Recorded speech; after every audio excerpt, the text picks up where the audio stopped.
Assalamualaikum warahmatullahi wabarakatuh. Alhamdulillahi rabbil alamin. Alhamdulillahilladzi la ya'til hasanata illa minhu. Asyhadu an la ilaha illallah wa asyhadu anna Muhammadan abduhu wa rasuluh. Allahumma salli ala Muhammad wa ali Muhammad kama sallaita ala Ibrahim wa ali Ibrahim innaka Hamidum Majid. Sehat selalu Ibu? Alhamdulillah. Allahumma sayyiban nafi'an. Semoga hujan yang turun sore hari ini menjadi hujan yang menambah keberkahan kita semuanya. Shalawat dan salam semoga senantiasa terlimpah pada baginda Muhammad Sallallahu Alaihi Wasallam. Dengan duduk kita di majelis ini, semoga menjadi wasilah untuk kelak kita diakui sebagai umat baginda Muhammad Sallallahu Alaihi Wasallam. Taib ibunda sekalian yang dirahmati Allah, sebelum melanjutkan kajian kitab kita, ada satu perumpamaan. Kalau ngaji kitab itu cenderung monoton, maka kita dituntut oleh Islam untuk istiqomah. Nate masak nasi jebule barang dibuka sing wotoh beras pernah. Terus ketika kita lupanya lama itu, kalau berduduk itu ternyata nasinya badel, alias boten eco. Yang namanya nasi badel niku dikapak-kapakaken boten enak. Maka saya ingat nasihat kiai saya nduk, le anak-anakku, begitu kata beliau. Kalau ngaji yang istiqomah, yang temen, yang sungguh-sungguh, supaya kalau jadi nasinya putih menul-menul di dahar rause enak. Nek kowe ora padha gelem istiqomah, lek ngaji jlang-jlong, lek ngaji mboten tekun, mungkin cara wong masak sego niku segone mboten mateng njur dadi sega bedel. Sega bedel niku rasane mboten enak, mbok lawe rendang lawe napa nek segane mboten enak, tetap mboten enak. Maka mari kita mohon kepada Allah semoga kita istiqomah, telaten, mboten nonton wong sinau langsung pinter, langsung mudeng. Ontene pertama ngaji malah bingung, ya Allah, jebule dereng ngertos napa-napa. Maka semoga Allah memberikan kita sifat istiqomah untuk terus mempelajari Al-Qur'an, hadis dan segala sesuatu yang berkaitan dengan agama kita sampai kita kembali kepada Allah dalam keadaan yang husnul khotimah. Mari kita buka surah Al-Baqarah ayat ke-74. Kemarin kita belajar 2 perumpamaan. Hari ini kita akan belajar perumpamaan yang ketiga. Terdapat di dalam surah Al-Baqarah ayat 74. Surat Al-Baqarah ayat ke-74. Sampun kepanggih. A'udzu billahi minasy syaithanir rajim. Allah berfirman, "Tsumma qasat qulubukum min ba'di dzalik, fahiya kal hijarati aw ashaddu qaswah." Kemudian setelah itu hatimu menjadi keras seperti apa Bu? Batu, bahkan lebih keras lagi. Wa inna minal hijarati lama yatafajjaru minhul anhar. Padahal di antara batu-batu itu sungguh ada yang mengalir sungai-sungai daripadanya. Wa inna minha lama yashaqqaqu fayakhruju minhul ma'. Dan Sungguh ada yang terbelah, lalu keluarlah mata air dari padanya. Lagi, wa inna minha lama yabitu min khasyatillah. Dan di antaranya sungguh ada yang meluncur jatuh karena takut kepada Allah. Wa mallahu bighafilin amma ta'malun. Dan Allah sekali-kali tidak lengah dari apa yang kamu kerjakan. Nah, niki ayat ajeng ngumpame akan nopo. Nah, maka kita tidak bisa langsung apa ya, dene Kak, langsung kayak waktu bahkan lebih. Ternyata ayat ini berbicara tentang sifat Bani Israel. Kalimat pertama yang kita perhatikan, Tsumma qasat qulubukum min ba'di dzalik. Kemudian setelah itu hatimu menjadi keras seperti batu. Setelah apa? Kok Al-Quran berfirman, Allah berfirman di dalam Al-Quran, setelah itu hatimu menjadi keras kaya dene bibar nopo. Ternyata di ayat-ayat sebelumnya diceritakan bagaimana ya Bani Israil dzkuru ni'mati allati an'amtu 'alaikum. Hai wong Bani Israel, dieling-eling nikmat Allah yang sudah diberikan Allah kepada Bani Israel. Kemudian disebutkan di ayat-ayat sebelumnya, ingat ketika dimenangkan dari Fir'aun, Nabi Musa membelah tongkat, Bani Israel rela, Nabi Musa disuruh memukulkan tongkat lagi, apa yang terjadi pada Fir'aun? Tenggelam. Ingat Bani Israel, dulu Fir'aun bikin kebijakan semua bayi laki-laki dibunuh. Lalu Bani Israel diselamatkan oleh Nabi siapa? Musa alaihi salam.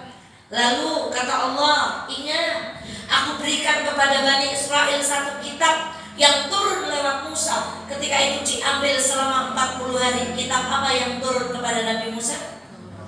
Taurat. Lagi, barang kamu sudah dapat Taurat, ditinggal 40 hari, malah Bani Israel menyembah sapi betina. Lagi, ketika diajak untuk menyembah Allah, Bani Israel malah jawab, nyong gelem nyembah Gusti Allah hatta narallaha jahrah. Kula gelem nyembah Gusti Allah Musa, asalkan kula saged weruh Gusti Allah. Ini Bani Israel nentang suruh nyembah Allah, malah boten purun jawabe kula purun nyembah Gusti Allah nek saged weruh Gusti Allah. Lagi dikasih mana, salwa, Bani Israel kepanasan, dikasih apa sama Allah ingat? Awan. Bani Israel kehausan, dikasih apa sama Nabi Musa? Mata air. Jumlahnya berapa?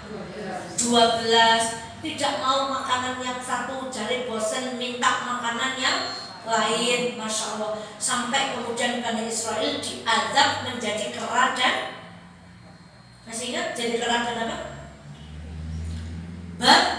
Babi. Kemudian juga ada kisah di mana seorang ponakan edok-edok gotrak membunuh pamannya karena ingin warisannya. Kemudian mereka datang kepada Nabi Musa. Kata Nabi Musa, suruh nyembelih apa? Sapi. Langsung disembelih apa? Takon mawon. Takon. Sapinya lanang apa? Wadon. Warnane apa? Coklat tua apa coklat muda? Pun tinggal megawe apa? Terus uang kebanyakan tanya sesuatu yang tidak bermanfaat niku salah satu cirine Bani Israel. Nah, ternyata bukannya tambah iman, tambah manut sama Nabi Musa, tambah manut sama aturan yang ada di Taurat, setelah nikmat yang diberikan itu semuanya, Bani Israel sudah diberi nikmat yang kita sebutkan tadi itu, hatinya malah tambah keras. Kalau mau dibawa ke kehidupan kita, ngaji sudah, diberi nikmat sama Allah sudah, disembuhkan dari sakit sudah. Dulu mungkin rambutnya mau habis sama Allah ditumbuhkan lagi. Dulu mungkin pernah disetrukkan oleh Allah lalu disehatkan lagi. Dulu mungkin kita pernah diuji sakit lalu disembuhkan. Sudah diberi nikmat 1, 2, 3, 4, 5. Bukannya hatinya tambah lembut, tambah bersyukur, tapi hatinya malah tambah keras. Jadi Bani Israil adalah orang-orang atau umat yang ketika diberi nikmat yang banyak oleh Allah, bukannya bersyukur tapi malah tambah keras hatinya. Sampai kita dulu pernah bercerita, Bani Israil itu disuruh masuk tanah Palestina malah tidak mau. Yang disuruh bulat siapa sama siapa itu? Nabi Musa dan Allah. Sana Nabi Musa bulat saja sama Allah. Kami mau duduk di sini. Maka ibu sekalian dirahmati Allah, janganlah kita memiliki karakter Bani Israil. Sudah banyak nikmat, bukannya alhamdulillah, tapi kita malah tambah keras. Kata Imam Hasan Al Basri, menungso niku duwe sifat pokok kalih. Nomor setunggal, menungso niku makhluk paling limbet, ngertos limbet Bu? Lincah, paling pandai menghitung kejelekan-kejelekan. Yang kedua, kata Imam Hasan Al Basri, menungso niku makhluk sing paling gampang kelalen kalih perkara sing apik. Nah, mula sifat kita semuanya itu kalau ada yang jelek-jelek mesti kelingan terus. Tapi kalau ada orang berbuat baik cepat lupa. Makanya pepatah karena nila setitik rusaklah susu. Wonten wong apik banget. Barang gawe sawah tunggal, masya Allah. Aling elek-elek ikulah sifat dasar manusia. Nek kalih barang elek niku cepet, nek kalih barang apik kirang cepet.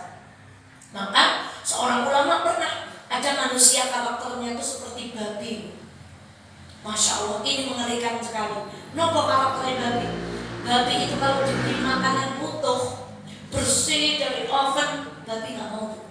Tapi kalau sudah dijaruk-jaruk, kali kotoran pun dimamak, toke leleh, niku babi baru. Apa umpamanya untuk kehidupan kita? Ada manusia-manusia yang kalau orang lain berbuat buruk itu cepet tekwal. Alih nyantolan. Nek orang lain berbuat baik niku alih nyantol lola. Cara zaman sekarang lola itu loadingnya buatan mudeng-mudeng kayak wong apik apane. Tapi kalau ada orang jelek itu buru-buru langsung. Nah, itu orang yang karakternya kata para ulama seperti sekarang. Hati itu diumpamakan seperti batu. Nopo barang atas sing tengah dunia nopo mawon? Batu, nomor kalih mawon besi. Kenapa Allah tidak memilih besi? Kenapa Allah memilih batu? Karena besi itu, Masya Allah, di dalam Al-Quran pernah dikisahkan bahwa besi yang keras itu pernah ditaklukkan oleh seorang nabi bernama Nabi Daud. Dijadikan besi itu loh baju besi. Jadi dipegang tangannya Nabi Daud, atas izin Allah besi itu menjadi lunak. Kita juga pernah mempelajari kisah bagaimana Zulkarnain ngecor 2 bukit dengan besi, dengan cara dipanaskan kemudian dijadikan tembok. Kenapa tidak menggunakan besi? Karena besi bisa dilunakkan. Lalu kenapa Allah memilih batu? Batu niku ajeng diberi ponakan. Saged dibengkokaken. Dilurusaken. Batu saged diberi ponakan. Nah, tiap dikapakaken dijor, ajor. Besi kan nggak bisa dihancurkan. Besi itu bisa dibengkokkan, kemudian dilelehkan. Tapi kalau batu itu boten saged dipun kapak-kapaken, gejaganipun batu niku lho. Sekarang di ayat ini, Ibu kalimatnya simak, fahiya kal hijarati au asyaddu qaswah. Wong sing boten iso ngeling-eling nikmate Gusti Allah kufur. Sing deleng-eling sing elek malah tambah nentang. Niku kaya dene wong sing duwe ati atose kaya watu au asyaddu qaswah, bahkan lebih keras daripada. Kalau batu tadi masih jujur Bu, tapi hatinya manusia kalau sudah keras mau diapakan? Kemarin Gus kami dilengke sawaun alaihim a'angdartahum am lam tungdirhum la yu'minun. Dilengke kali boten dilengaken pada wae sumum bukmun umyun fahum la budak napa boleh tuli bisu mripate, tapi bukan sungguh-sungguh tidak dengar Bu. Bukan sungguh-sungguh tidak melihat, matanya nyun sewu melek, telinganya nggih mireng, kemudian tutupnya nggih saged ngendikan, tetapi terhadap kebenaran-kebenaran Allah itu selalu menolak. Mulak gere tak kaya ngono. Lah gere kaya kowe tak ora tuli.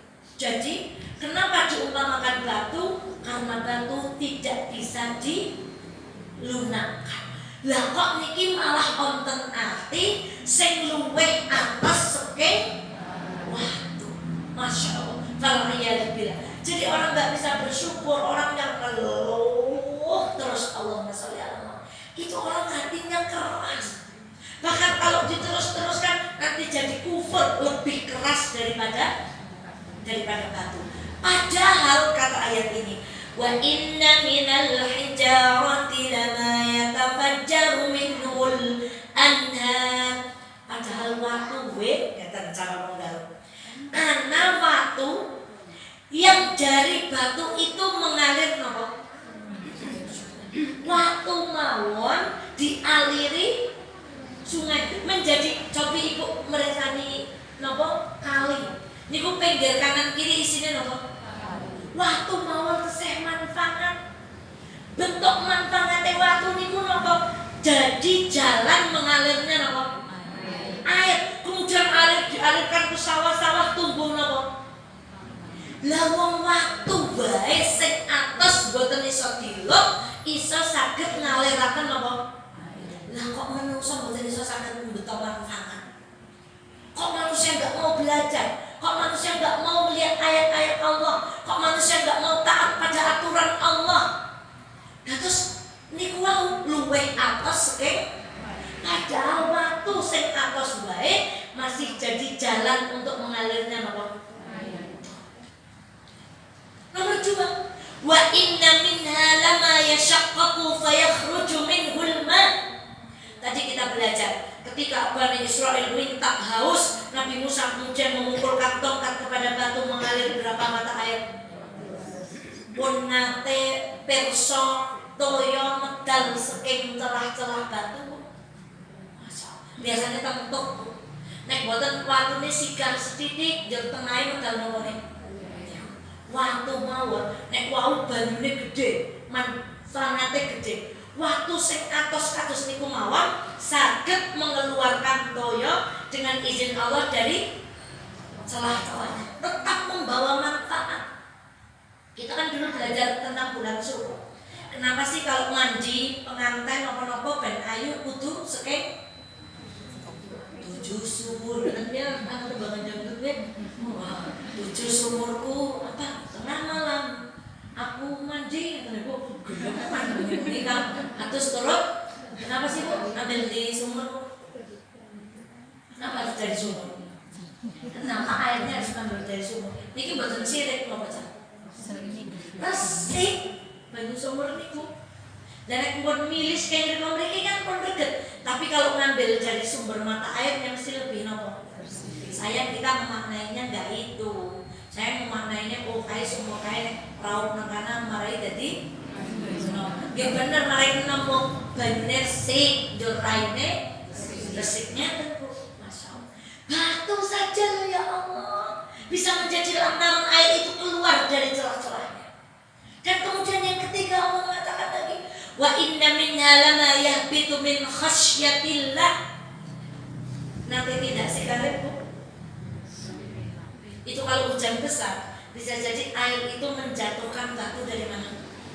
Dari atas ke bawah. Kata Quran, dan di antara batu itu ada yang meluncur jatuh karena takut kepada waktu mawon onten sing gigol meluncur. Masya Allah. Jadi kejadian Gunung Merapi atau batu gugur itu karena batunya itu meluncur takut sama siapa? Takut sama Allah.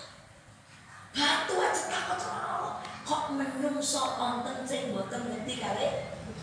Mangsane sembahyang jumuah ora jumuah. Kon nutup aurat malah telingane kan nirmaken sing api-api boten lakoni. Waktu benda mati. Yang tadi kita sudah sepakat batu niku boten bisa dibengkokke.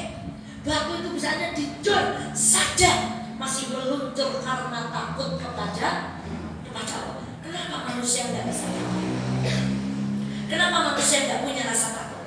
Seorang ulama mengatakan di antara hadis yang dikabarkan oleh baginda Muhammad SAW itu bahwa hari kiamat itu akan terjadi pada hari Jumat.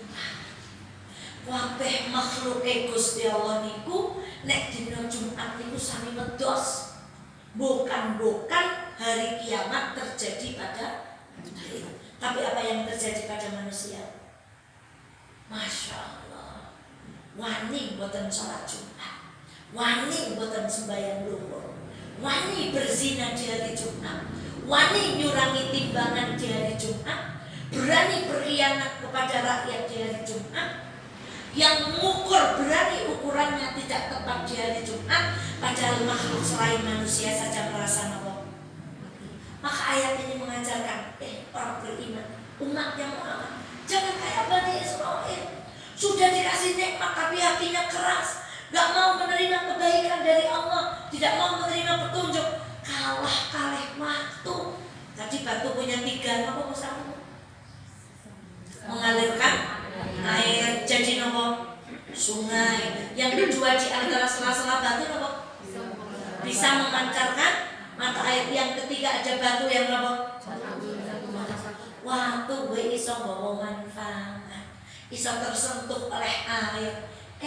Atine menungso Masya Allah saking atose, saking rapete boten nate diberikan nasihat, mongko bisa jadi lebih keras daripada batu. Maka ibunda sekalian yang dirahmati oleh Allah, itulah mental orang-orang Yahudi. Makanya orang Yahudi itu terkenal orang yang paling keras. Boten duwe melasi kali bayi-bayi. Saya lihat video Palestina, saya bagikan beberapa di.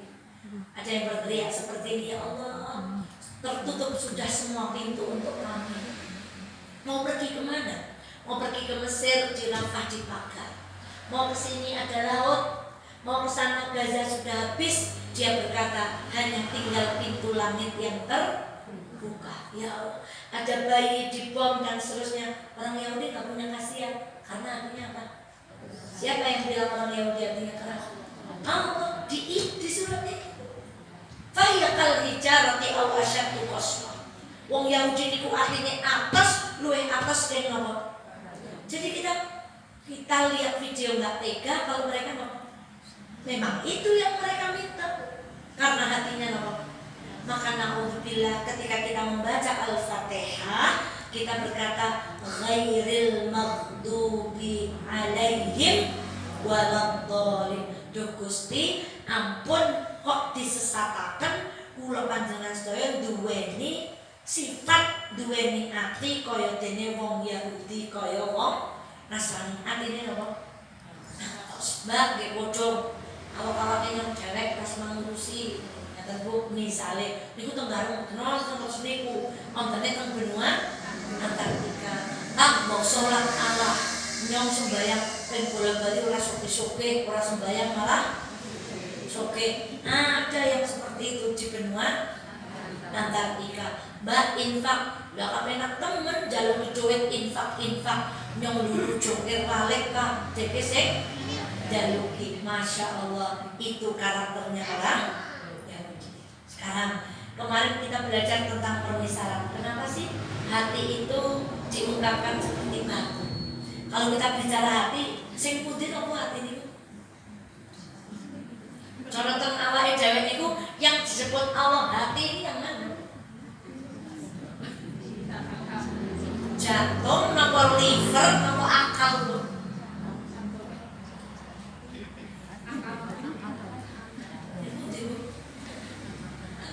Ya akal, ya hati yang untuk merasa itu. Maka seorang ulama pernah begini, di mana anggota tubuh kita yang paling capek dalam hidup? Hati. Meripat sing terus, sing merasakan apa? Hati. Telinga sing mirengaken, sing batin apa? Hati. Awak sing lara tetep atine sing apa? Jadi hati dan pikiran ibu nek ya Allah atine yang melarang kan sing dipegang mana? Memang hati teng mriki. Sing teng mriki apa? Jantung, hati teng pundi? Kan mboten nonton ya Allah nyong atine larang. Mesti nek atine larang banget teng pundi? Karena jantung itulah yang di dalam Islam itu hati, termasuk akal pikiran. Wong nek boten purun nderek petunjuke Gusti Allah, uteke bebel, atine ora bisa merasa, ya jantunge niku mati. Padahal tesih berdetak, tapi boten duwe rasa. Cara bimbo bermata tapi tak melihat, bertelinga tapi tak mendengar, bermulut tapi tak menyapa, berhati tapi kurang tak merasa. Jebule niku Quran niku zaman biyen wong dereng ngaji ya mboten ngertos mentine bermata tapi tak melihat, dia ora ngerti Mas. Maka Allah membuat perumpamaan supaya kita mudah, oh ya nyatane waktu atos temen bikin manfaat ka anak wong atine luweh atos kang ning enjang nek ketambe wong mboten usah oh kaya ngono atine ayah, tuh nggak usah. Jangan nunjuk orang lain, nunjuk kepada siapa? Diri sendiri. Masya Allah. Maka ibunda sekalian yang dirahmati Allah, sekaligus ayat tadi menjadi dalil. Tadi yang ketiga batu apa bu? Meluncurkan apa? Takut kepada Allah. Langit yang 7, bumi dan semua yang ada di dalamnya bertasbih kepada Allah. Ini dalil, tadi kan batunya meluncur. Padahal menurut otak kita, pemahaman kita yang namanya batu itu benda hidup atau benda mati. Tapi dari ayat ini kata para ulama tafsir menjadikan dalil bahwa benda mati pun itu ciptaan Allah. Mereka dalam diam dan bahasa mereka bertasbih kepada dados wit-witan, watu, pasir, laut, kerang, ikan, daun yang kita lihat semuanya mereka sedang bertasbih kepada Allah. Watu wit bertasbih malah manusia. Nah, kuning niku mboten-mboten teng darung. Nah, watu mawon bertasbih lah kasih diparingi akal, diparingi ilmu malah Masya Allah, neng buat nonton teng, lalu nontonnya teng putih, benua Antartika. Ulangi lagi pertanyaannya.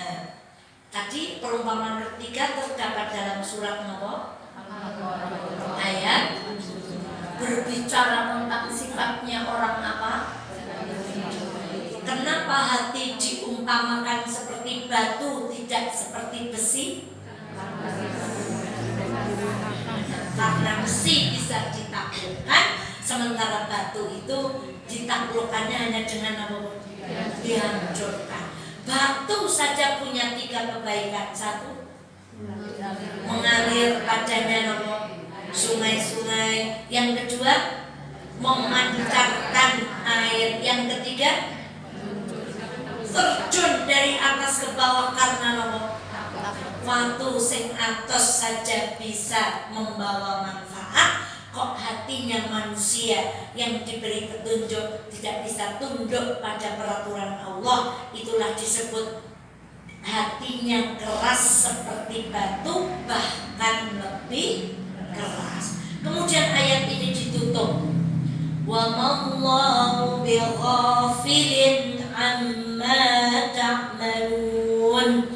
Dan Allah sekali-kali tidak lengah dari apa yang kamu kerjakan. Sedikit pun perbuatan kita tidak akan luput dari pencatatan Allah. Langkah kita sore hari ini, link batin, link pripun, link semuanya tertulis. Makanya di surah Al-Kahfi Allah berfirman, "Ma li hadzal kitab la yughadiru shaghiratan wa la kabiratan illa ahsaha." Ke buku apa kiye? Kabeh kartu mindak kita semuanya diapakan? Dicatat.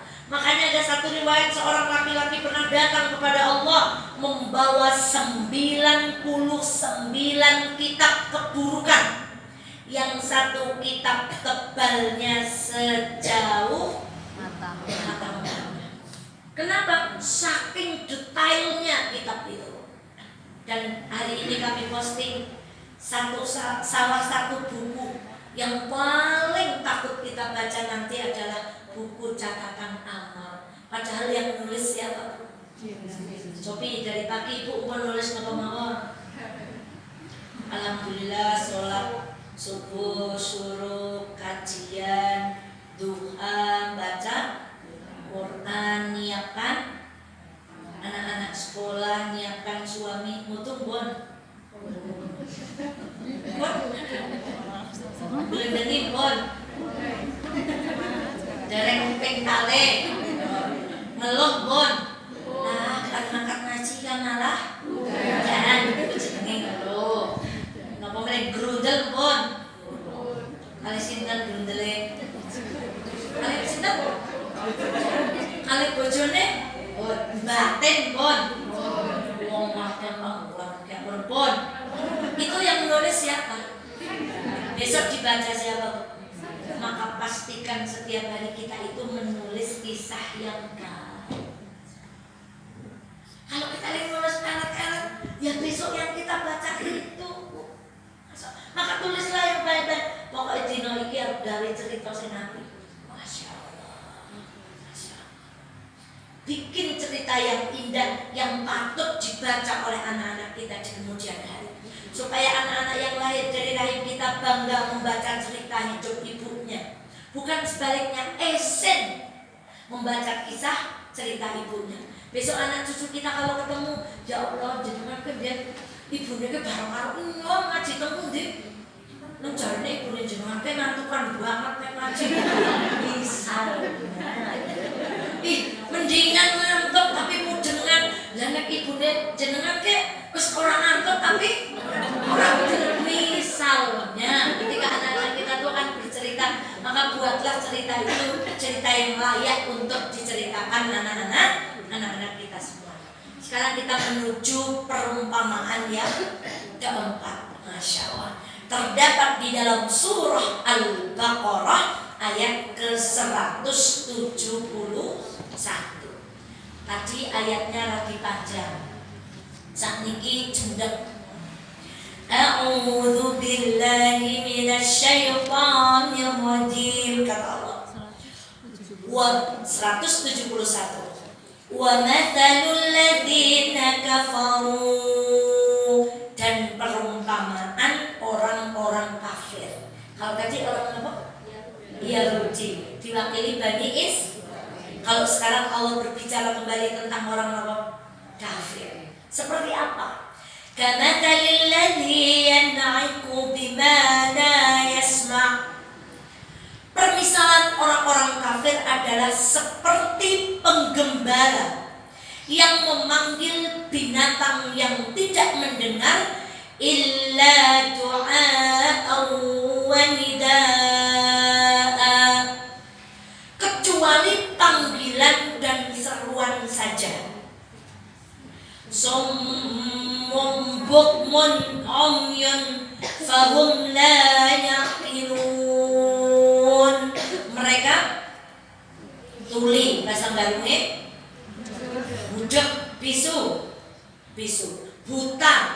Nah, bahasa Garune. Mereka tuli, bisu, dan fahum la yaqilun, maka mereka tidak mengerti.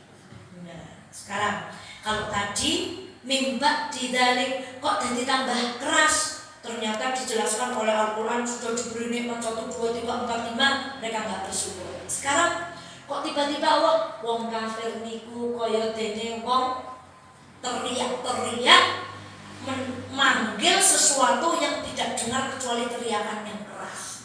Ternyata ayat sebelumnya, sebelum ayat ini berbicara tentang orang-orang yang disuruh beriman, disuruh taat kepada aturan Allah. Jawabnya tidak.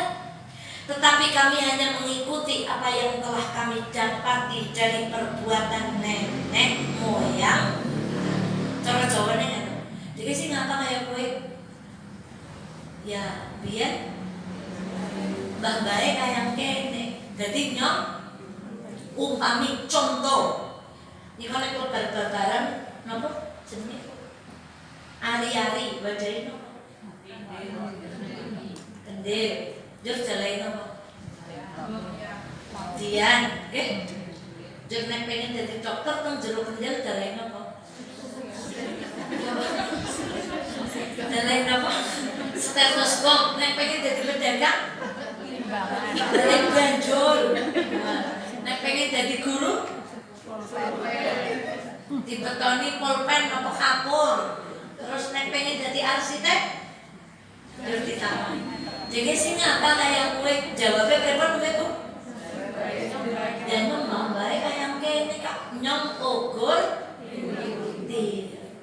Jadi dari lagi sholat kayak gue, ya nomor dia lagi digoreng yang kene kak. Jadi dia lagi butuh kayak gue, nyom dia lagi simbah kayak butuh yang kene, nyom ya ugur. Ini mau bicara orang yang kayak gitu. Sing lakoni perkara-perkara tenggen agama niku mung tebetin apa? Tiru. Nah jenengan ngapa maca kaya ngono? Dalile apa? Ya ora ngerti. Mukur biyen simbah aja maca kiye nyong tiru. Nah, jenenge napa? Tiru. Maka ayat 170 itu berbicara orang yang mengatakan tidak. Tetapi kami hanya mengikuti apa yang telah kami dapati dari perbuatan nenek moyang kami. Ini Quran loh. Jadi memang ada manusia yang ketika diingatkan jawabannya wong biyen mbah bae nglakoni ya nyong. Ada yang seperti itu. Konten apa mboten? Maka dilanjutkan di dalam ayat yang ke-171, matsalul ladzina kafaru. Orang-orang yang kafir itu seperti apa? Kamatsalil ladzi yan'iqu. Tirukan saya yan'iqu. Ulangi lagi yan'iqu. Yan'iqu niku nek terjemahannya teng niku memanggil. Tapi kalau kita mau perdalam maknanya, yan'iqu niku bengok-bengok. Bahasa Indonesianya apa? Berteriak. Perumpamaan orang kafir itu seperti orang yang diteriaki. Bima la yasma'u illa du'a awwanida. Seperti penggembala yang meneriaki umpami wedhus. Belok kanan, wedhus muncul. Saya bertanya, dengar enggak kambing? Mudeng atau tidak? Belok kanan. Aman misalnya, belok kiri. Mudeng atau mudeng? Walaupun suara penggembala ini loh. Jadi kambing itu manut penggembala karena dia memang mudeng atau memang ketika tongkatnya penggembala diginikan baru dia kesana. Sekarang apa hubungannya dengan kalimat tadi? Orang itu banyak yang mendengar. Sing tunggal mung krungu tok jur jawabe ya nyong tiru. Sing setunggal mendengar, paham, oh iya ini dalilnya ini tuntunannya ini, oh ini gak ada tuntunannya, maka aku gak perlu melakukan. Ya Muhammad, kata Allah, perumpamaan orang kafir yang kamu dakwah dakwai itu kamu tuh seperti penggembala. Nabi Muhammad diumpamakan seperti apa? Yang meneriaki, maaf, binatang gembalaan yang walaupun penggembala itu suaranya gitu, masa keras berulang-ulang, belok kanan, tetap mawon boten mudeng. Padahal suaranya sudah apa? Tetap tidak paham. Kenapa? Karena hewan itu sebenarnya ketika manut bebek itu karena tongkatnya. Kenapa tukang manut bebek asmane itu? Sondo, karena tongkatnya diberikan, maka bebeknya apa? Ikut. Umpami kuda di tek kan apa? Mandet, dikitek tek berarti kan apa? Itu karena mengerti atau karena kebiasaan saja? Kebiasaan. Mukur tiru-tiru, nyongkat disabet ini, geser ini salah ya. Nah disabet maning mengini kan, orang sabet maning. Oh, berarti ngisuk nek nong sabet pisan, ukur. Dan itu kan wong tiru, tapi tidak berdasarkan apa? Pemahaman. Sumum bukmun umyun. Pertanyaannya, apa hewan itu bisu? Tidak bisa bunyi. Nek kambing bunyinya saya nggak bercanda, ini bener. Berarti tidak tuli, tidak bisu. Dengar nggak hewan ketika diteriaki penggembala? Dengar. Meripatnya melihat nggak? Tetapi mereka tidak mudeng dengan apa yang disampaikan oleh si penggembala itu. Maka diumpamakan, oh tuli, buta, bisu, fahum la yaqilun, tidak menggunakan akal mereka untuk mencerna apa yang diserukan oleh Rasulullah, tapi mengukur tiru. Nah, ada perumpamaan lain yang dimanakan dari ayat. Orang kafir itu menyembah berhala. Perumpamaan orang kafir yang menyembah berhala seperti orang yang teriak-teriak kepada patung. Dengar nggak patungnya? Walaupun yang teriak itu, ya Allah Gusti kula nyuwun. Dengar nggak patungnya? Maka ada dua perumpamaan.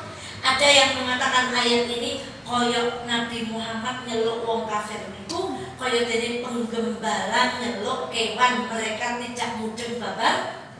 Yang kedua, ada yang mengatakan ayat ini adalah perumpamaan orang-orang yang nyembah Gusti Allah niku, nyembah wit, nyembah patung, kemudian nyembah berhala-berhala itu seperti orang yang berteriak-teriak keras, padahal yang diteriaki sama sekali tidak mendengar. Maka ibunda sekalian yang dirahmati oleh Allah, Allahumma sholli ala Muhammad. Perumpamaan kamu wahai Muhammad, Imam Sibawahi mengatakan perumpamaan orang kafir adalah seperti orang yang memanggil dan yang dipanggil. Yang dipanggil boten apa? Boten mireng, budak. Yang dipanggil tidak melihat padahal matanya tidak buta, tapi nopo?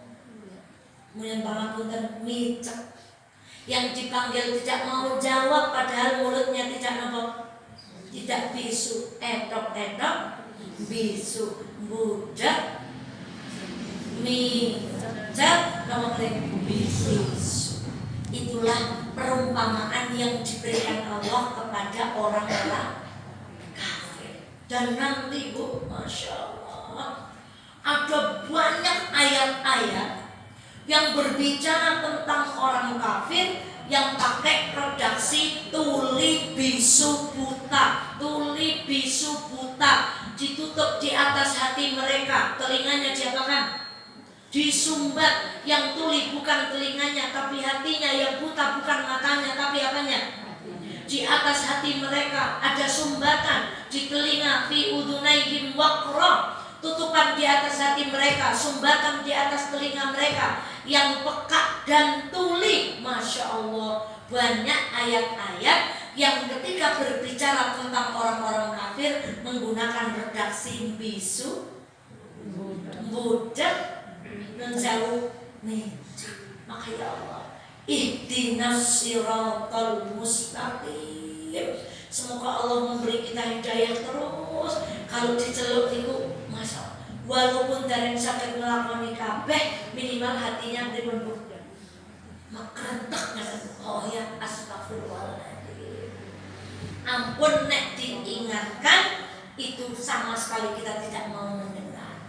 Dan kejelekan yang disebutkan di ayat ini, orang itu dengar loh, dengar tapi tidak mau tahu.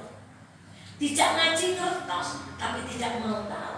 Tidak berbuat baik mireng tetapi tidak mau tahu. Yang kita harapkan ketika kita mendengar sami'na wa ata'na, maka ayo kita bersyukur.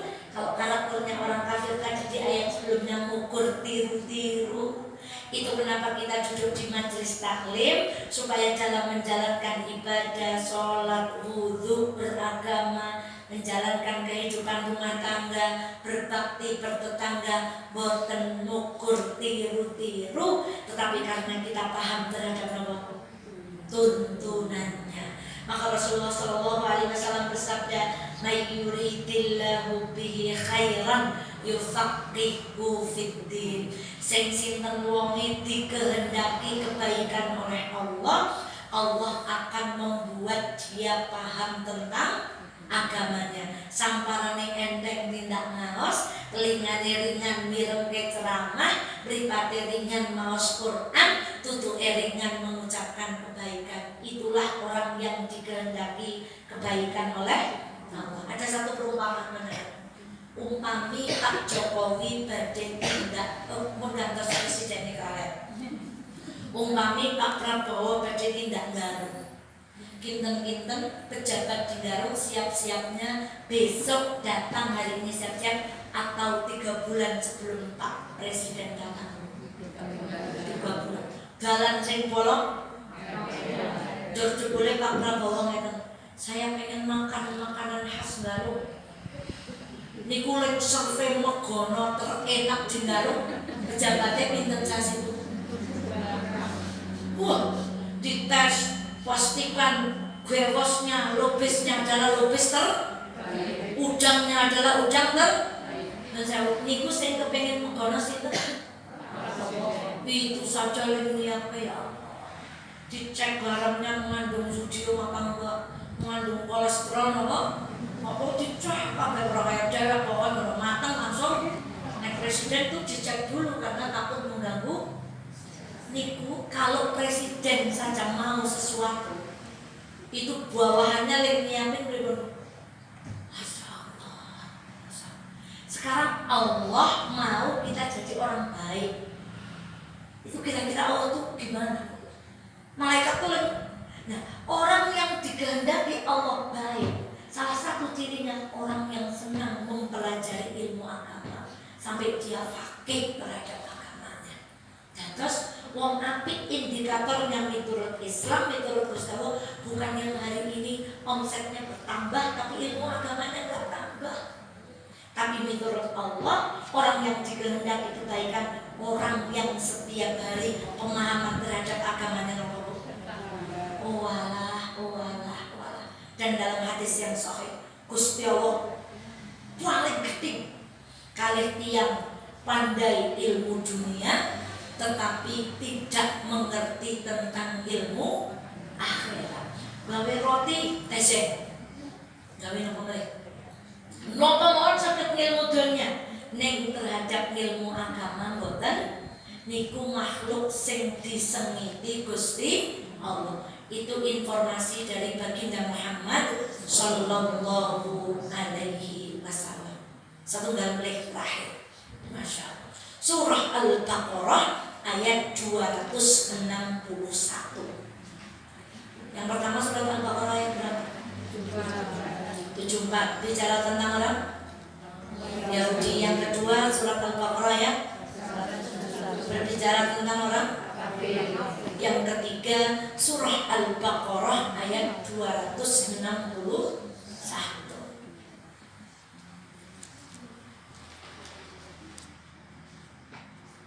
Bismillahirrahmanirrahim. Mathalul ladzina yunfiquna amwalahum fi sabilillah. Perumpamaan orang-orang yang menafkahkan hartanya di jalan Allah. Seperti apa? Tadi perumpamaan orang Yahudi, yang kedua perumpamaan orang kafir. Hari ini kita bicara yang ketiga, perumpamaan wong sing seneng sedekah. Kados napa?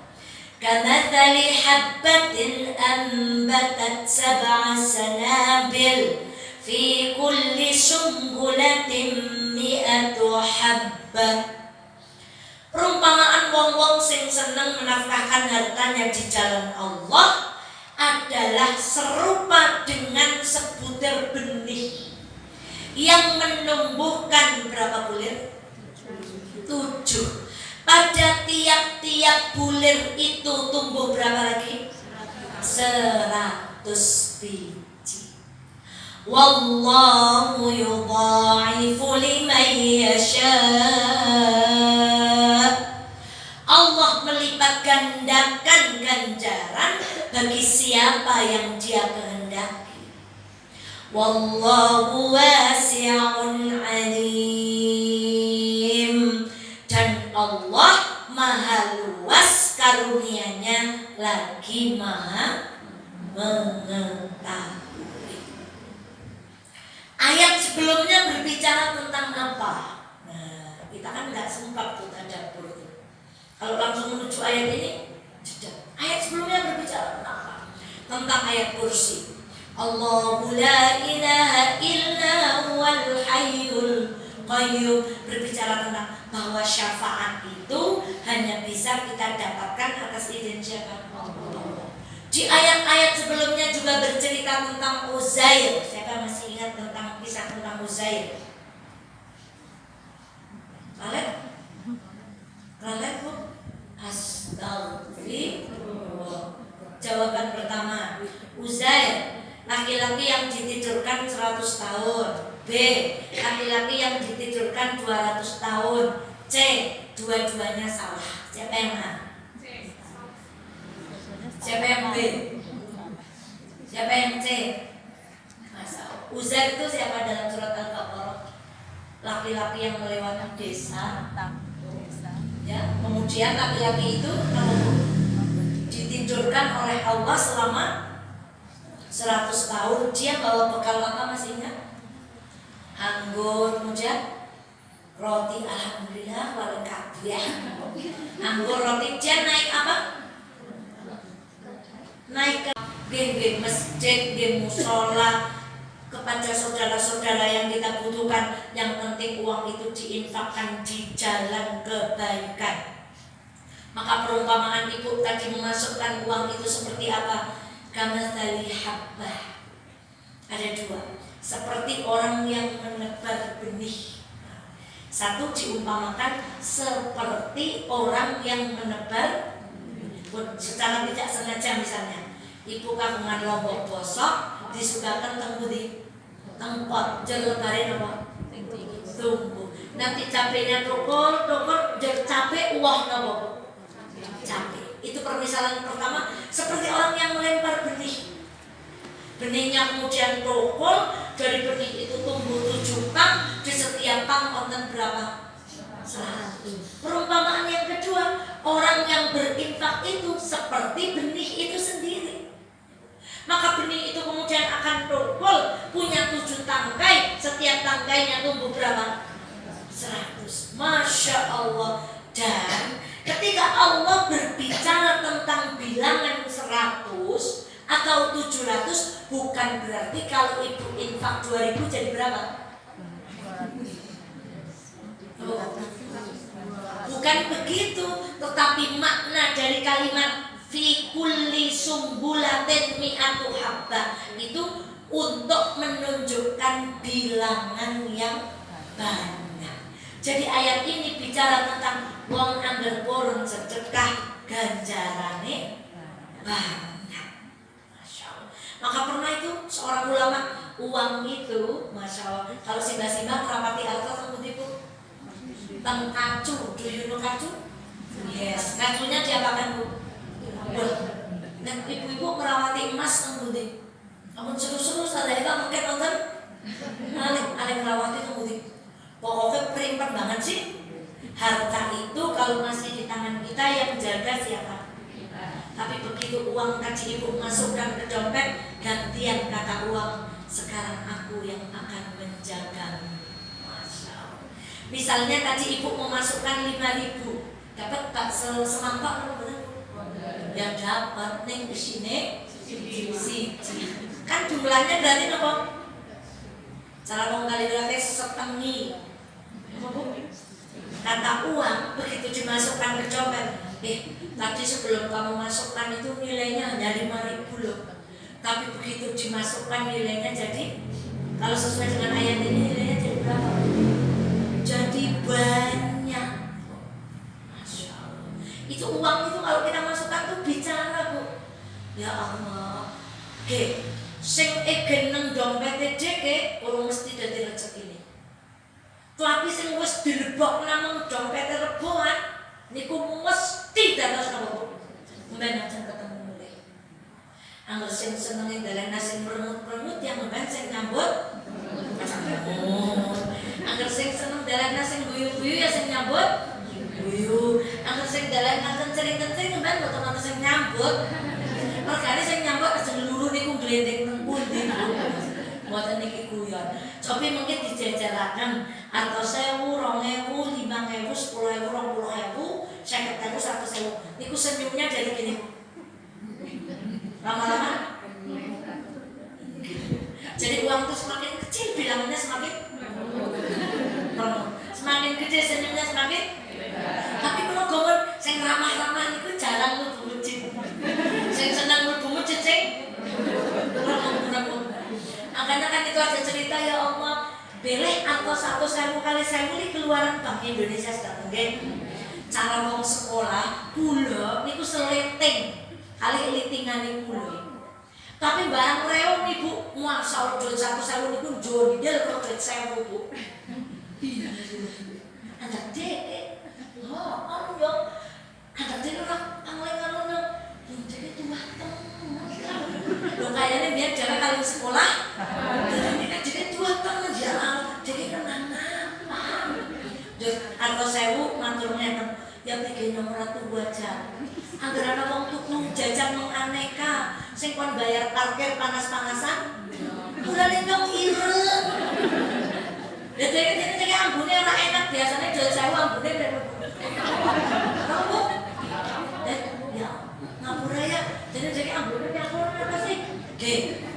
Barangannya jamaah para berdua antaranya anggar lagi misal kaya sing kon uyel-uyelan kotak kamar bulane nyong anggone pesik wis ireng tur napa dadane cekel cek temen ratus setrika apa kambine ya bukannya kayak gitu tapi kayak wong lanang-lanang kaya anggar jemuhan sing kon uyel-uyelan kotak amal nyong bulane nyong jor lecek ireng manggone dan tadi dia ganteng teman, kemarin duit 100, dan duit 100 saya letaknya di mana?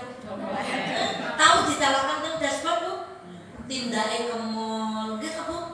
Ya Allah, tapi duit 100 saya begini. Tapi ya Allah, jadi berbahagia kan apa? Sehingga berbu surga ngomong cek, makanya saya cek ngaji cek. Nek nyok nggak tahu ceki, ngaji merana. Mula-mula bomen kali Presiden Soekarno-Hatta wis nggo peci senyumnya ora tak tekan masjid. Glayek tekan pundi? Sing tekan masjid ki wong gawa pedang terus jare malaikat gimana wong-wongan masjid kangen apa sih? Lho cuma apa padang pokok. Mau ana sing gawani ya malaikate mlayu, Bu. Nah, terus jangan kita terpaku dengan jargon amal niku sedidik sing penting. Aku mulai bangun masjid kasih 5 tahun. Makanya sedidik yang penting. Buat nanti kelas menapa hari ini yang kacah boleh suwi-suwi. Niki teguran untuk oh ya pancen cewek pitok kayak pun. Nun saya udah nggih ngocek sing kitu ki pundi. Depan di jonaran nang pundi Bu? Niku sing ndawur paling ngandhap mawon tarike benten li. Dan niku Pak, saya mau ngecek paling jujurnya tekan tol dengan nuwun surga Firdaus, keluarga sakinah, mawaddah rahmah, rezeki berkah melimpah. Turah-turah mati husnul khotimah, putra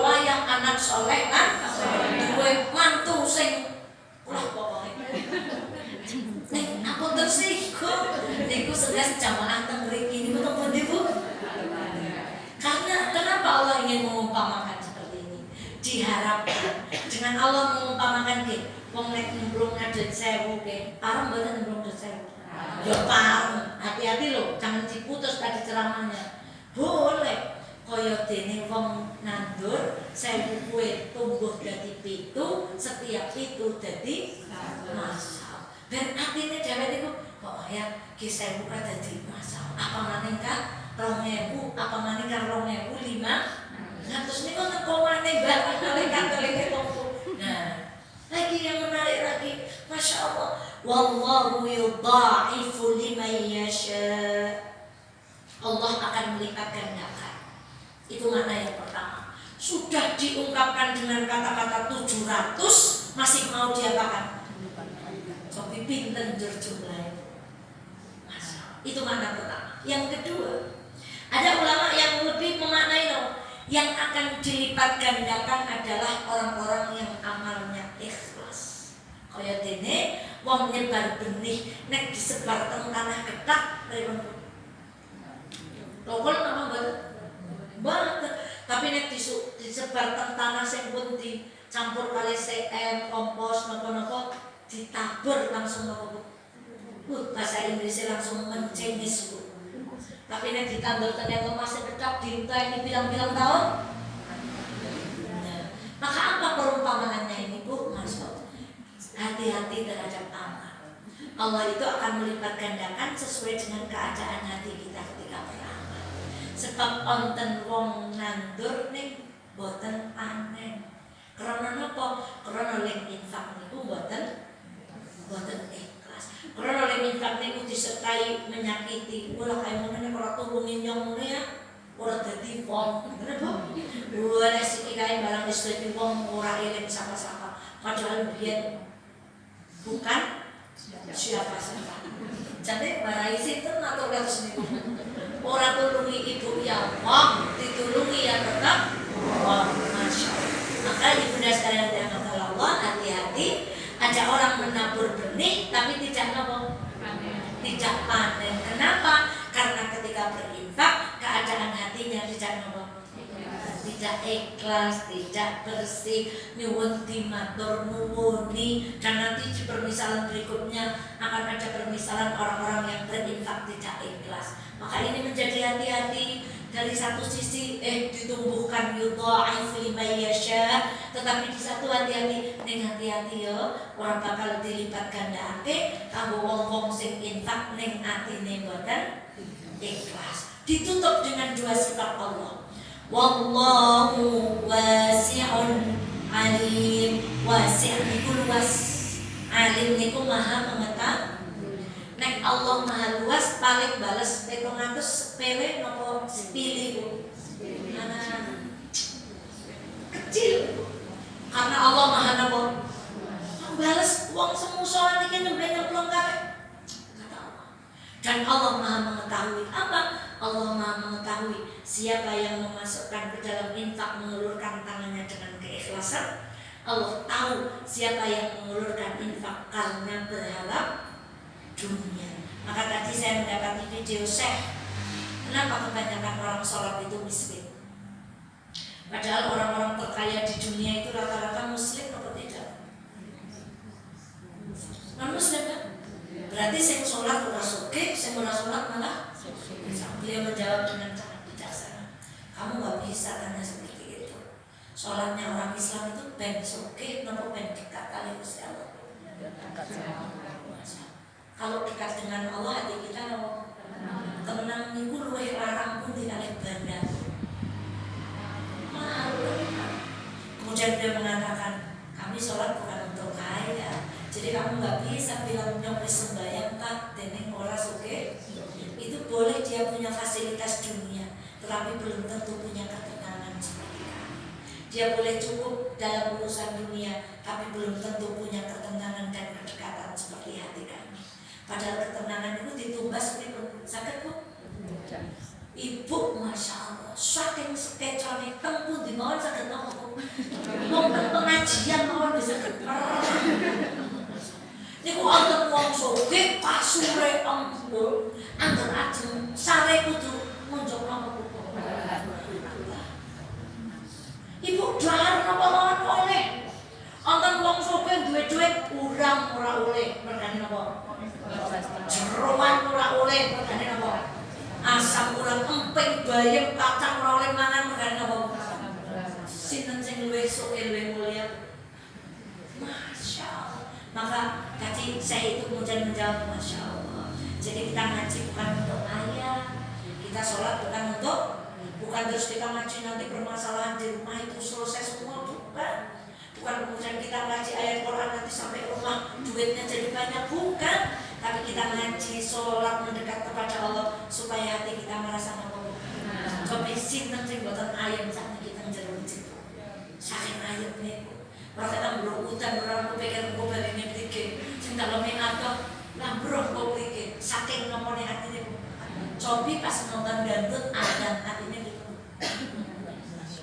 Asik, Masya Allah. Demikian ibu-ibu, permisalan orang Yahudi, permisalan orang kafir, yang ketiga permisalan orang yang senang berderma. Seperti apa tadi? Seperti menabur benih yang tumbuh dari benih itu berapa tangkai? 7 dari 7 100. Nah, dari 7 menjadi 100. Demikian ibunda sekalian yang dirahmati Allah. Waktu sudah menjelang maghrib, ada beberapa yang belum disampaikan terkait ayat yang terakhir. Insya Allah kita sambung Rabu berikutnya biiznillah. Semoga ada manfaatnya dari apa yang kita kaji. Saya akhiri astagfirullahaladzim. Sudah dapat berapa perumpamaan? 5. Insya Allah kita lanjutkan. Saya akhiri. Assalamualaikum warahmatullahi wabarakatuh.